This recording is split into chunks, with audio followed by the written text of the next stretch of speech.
Hey guys, welcome to Reddit Brew. Today, I have the start of a multiple-part saga from the JUSTNOMIL subreddit involving a crazy grandma who's, quirky, to say the least.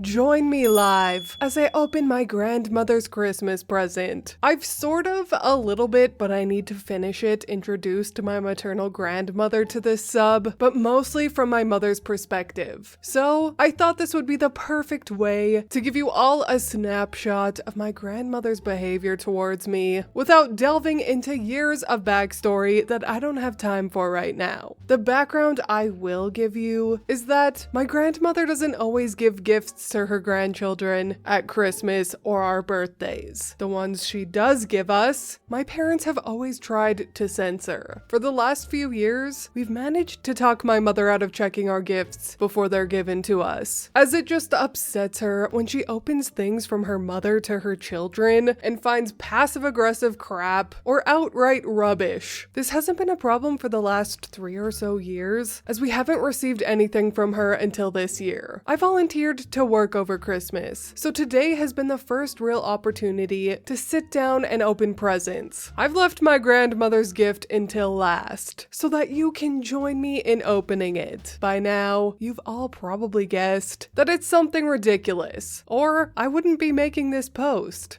Gift 1 was an opened and mostly empty bottle of Ribena, which is a black currant juice drink. The second gift was 6 pieces of wood. They looked like kindling. And the last gift was an open packet of soothers, which are throat lozenges. Now, as bad as that was, my brother has just announced that my gift is so much better than his, and that he'd gladly trade me. Why, I hear you cry? What could be worse than the contents of OP's grandmother's bin? I'll show you what. Yes, that is a cheeky Santa mankini. So, a lot of you are asking if she's actually evil or if she just has dementia. Here's the story of my parents' wedding, from my mother's perspective. You decide. Grandchild Chronicles, the wedding planning. I'm going to tell this from my mother's perspective. She is aware I'm doing this, so if you have any questions for her, she's willing to answer, though not willing to make a Reddit account just yet. So some quick background from my mom's point of view. There's a 13 age gap between myself and my husband. Though we're both Scottish, we first met in Australia when I was 19 and he was 32. He was divorced and living in Sydney, while I had gone out there as a nurse. We met after his ex-in-laws, who are friends with my parents, told him that I was coming to Australia and asked that he look out for me. We started dating, and eventually, 6 years later, we returned to Scotland and he proposed. Story time! We wanted to get married back in Australia. I wanted to get married in front of the Sydney Harbour Bridge in October/September time, followed by a nice meal somewhere with a few friends and family. We knew that a lot of our Scottish friends and family wouldn't be able to afford a trip to Australia, so we wanted to do a big reception in Scotland, with the dress and everything. We also, for the sake of ease, decided to register our marriage in Scotland instead of Australia.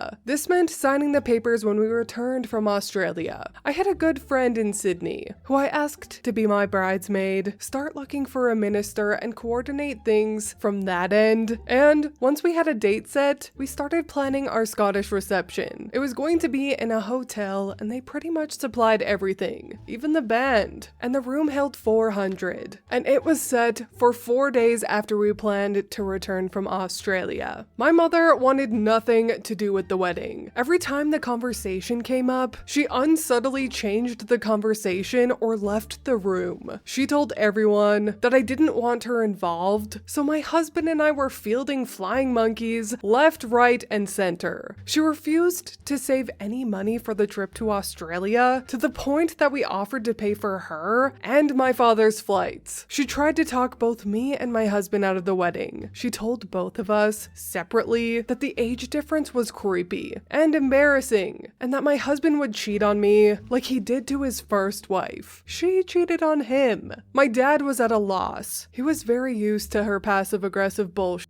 but not towards something this big. I'm not sure he knew about a lot of what she was saying. She even heavily implied to her flying monkeys that my husband was still married to his ex-wife. They were divorced for over 16 years by this point. I came away from most conversations with her in tears. My husband was my rock. He shut her down as much as he could, and I regret that I never defended him as much as I should have. I was terrified of asking her for her guest list. Eventually, my husband asked her who she wanted to invite to the reception, and she basically told him to shove it, and that no one would want to go. He told her, "That's fine. We won't bother with such a big Scottish reception then. We'll get our refundable deposit back and do a night out with just our friends instead." She huffed, and he left. Around 2 months later, 4 months before the wedding, she came to me and said that she sent out 400 invitations to her friends and family for the reception. She'd invited everyone from her boss to her hairdresser, yet hadn't invited my best friends or coworkers. I couldn't believe it. She'd shit on this entire thing for the last 18 months to the point that we pretty much decided to cancel part of the celebration. And now, she'd not only sent out invites forcing us to go ahead, she used up the entire guest list capacity. The only thing keeping me sane, other than my husband, was that this was not my wedding she was messing with. Just one reception a few days later. We would get the wedding we wanted with the people we wanted. I contacted the venue that we originally booked for our reception and found out that my mother had rebooked and paid for everything. The person I spoke to had been told some sob story about us canceling because we couldn't afford such a nice reception. So my mother had decided to surprise us by remaking all the plans and paying for it herself. Sounds great, right? She realized she'd been a bitch, and this was her way of making it up to us, right? Not even close. My husband and I went straight to my parents' house to see what was going on. She claimed this was the only way she would get a say in the wedding and yelled that we should be more grateful and that she was giving up her wedding anniversary for us. Wait, what? Her wedding anniversary was 3 weeks before we were meant to fly out to Australia. The reception was supposed to be over 6 weeks after her wedding anniversary. But no, because she had sent the invitations herself with no input from my husband or I, we hadn't seen what date she put on them, nor did we think to confirm the date with the venue at the time. After my husband screamed at her for a bit, I cried, and she claimed everyone was abusing her. We decided to just go ahead with the reception before the actual wedding. Even if the venue could change the date, the invitation RSVPs were returning, and we were now only 2 months from the date she'd set. At the time, other than only knowing about 50 of the guests, my husband knew even less. The thing that upset me the most was that this would be the first time my husband saw me in my wedding dress. Not at my wedding, but at some party. Let's face it, this reception was for my mother's wedding anniversary, not my husband and me. So my husband and I agreed we'd still have our night out with our friends after we returned from Australia. On the day of the reception / my mom's wedding anniversary party, Mom had cars pick my husband and I up separately from the house. When I got to the hotel, my parents and my sister-in-law, my brother's first wife, were waiting for me. I wanted to wait for my husband so we could both enter together, but my mother insisted my father should just walk me in because my husband was already socializing. I didn't even question it. My dad took my arm and we walked into the reception room, straight into my own wedding. Yep, she'd not only rebooked the reception, but she had also planned a wedding ceremony for my husband and I. She'd taken the marriage license from our house, talked Sil into being my surprise bridesmaid, and my brother into being my husband's best man. And she'd convinced my dad that this was a good idea. None of my husband's family was there. None of our friends, coworkers, or people we knew were there. It was nowhere near what we wanted. I could tell my husband was pissed off. If there hadn't been such a big audience, he probably would have killed her. We plastered smiles on our faces and suffered through it, safe in the knowledge that we could do it all again, properly, in Australia. After the ceremony, my husband and I managed to talk, and I found out that he'd been walked up the aisle by my brother less than 30 seconds before the wedding march started. It was at that moment that he realized what his now mother-in-law had done. After the reception, my mother ran off and hid with her sister. She did, however, leave us a letter, claiming that this was much better than some tacky destination wedding, and that we'd thank her one day. It also mentioned that she'd canceled our flight to Australia. Yep. She'd contacted the airline claiming to be me. This was 1990. I'm not sure you could get away with this now. And canceled our tickets. It was too late and too expensive to rebook, so we didn't even get our Australian wedding.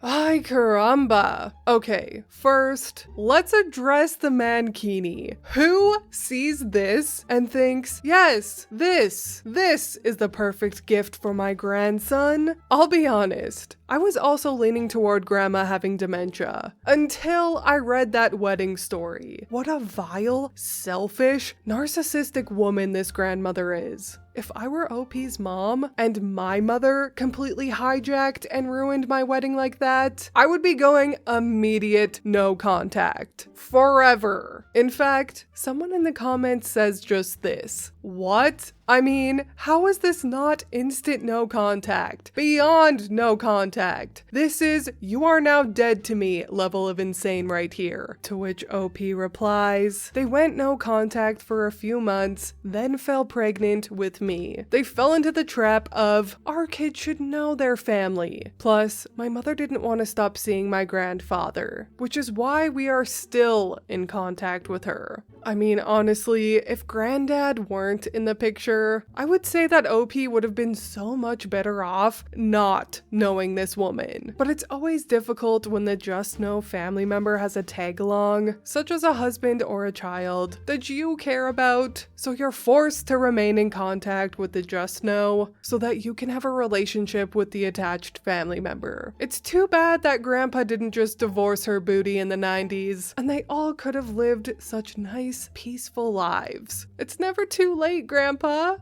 Anyway, these grandmother stories get progressively more crazy, and we'll be reading more about Crazy Grandma next time in part 2. Please leave a like and subscribe if you want. I truly appreciate when you do, and I'll see you in part 2. Bye!